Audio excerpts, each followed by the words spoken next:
Avant-dernier jour pour nos portraits olympiques. Après toute une série de portraits individuels, passons à une revue d'effectifs aujourd'hui sur le reste des Lorrains qui auront leur chance aux Jeux en sport collectif ou individuel, avec parmi eux encore des chances de médailles. Samuel Mulin et Mathieu Schweiger.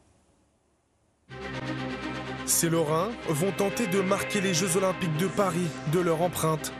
Simon Delestre est l'une des plus grandes chances de médaille française. Le cavalier mosellan va participer à ses 4e JO. Le 7e mondial espère une meilleure fin que lors des dernières éditions.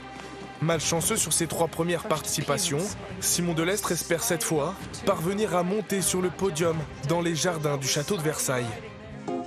Lui aussi vise une médaille aux Jeux. Le tennisman Hugo Humbert s'était hissé en quart de finale à Tokyo. Performant cette année, le mosellan a remporté 3 tournois dont l'ATP 500 de Dubaï.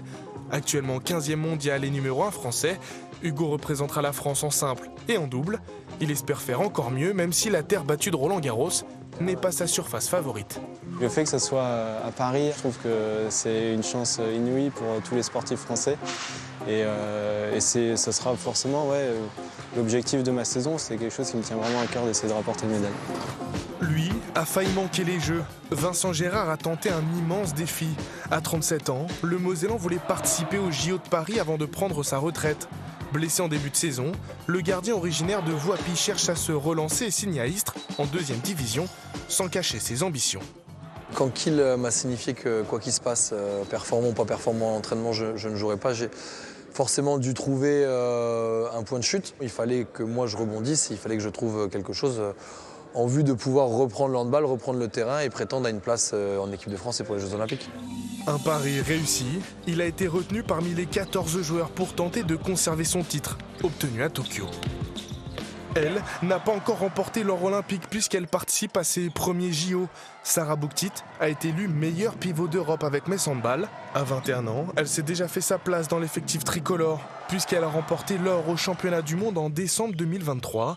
La Meurthe-et-Mosellane de Mont-Saint-Martin ira à Paris avec ses coéquipières en club, Chloé Valentini, Lucie Granier, la recrue messine, Laura Flip. Assia Touati n'est pas la plus connue de cette liste. Originaire de Sarralbe, la nageuse commence la natation chez elle, en Moselle, avant de partir du côté de Toulouse à 19 ans. Ce ne sera pas ses premiers Jeux, elle a concouru à Tokyo le 4x200 mètres nage libre avec l'équipe de France. Assia Touati voudra faire mieux que cette 8e place. Félix Bourg, lui, a failli ne pas participer à ces Olympiades. Le Meusien de 30 ans a réalisé les minima sur marathon à Valence en décembre dernier. Avec le 4e meilleur chrono français, le coureur devrait bénéficier de la suspension de Mehdi Frère par le TAS, le tribunal arbitral du sport. Il y a toujours l'incertitude si jamais le TAS venait à annuler sa suspension, ce qui arrive finalement pratiquement jamais. Et c'est sûr que là, à 2-3 semaines des Jeux, à 99%, c'est moi qui serai sur la ligne de départ le 10 août à Paris, quoi. Et on termine cette revue d'effectifs avec un Lorrain méconnu du grand public. Kylian Sildilia, défenseur originaire de Montigny. Formé au FC Metz, le latéral droit est titulaire indiscutable à Fribourg en Allemagne, de quoi lui permettre d'être sélectionné par Thierry Henry avec les Bleuets. Des athlètes qui chercheront sans aucun doute à faire briller la France et leur Lorraine natale tout au long de ces Jeux Olympiques.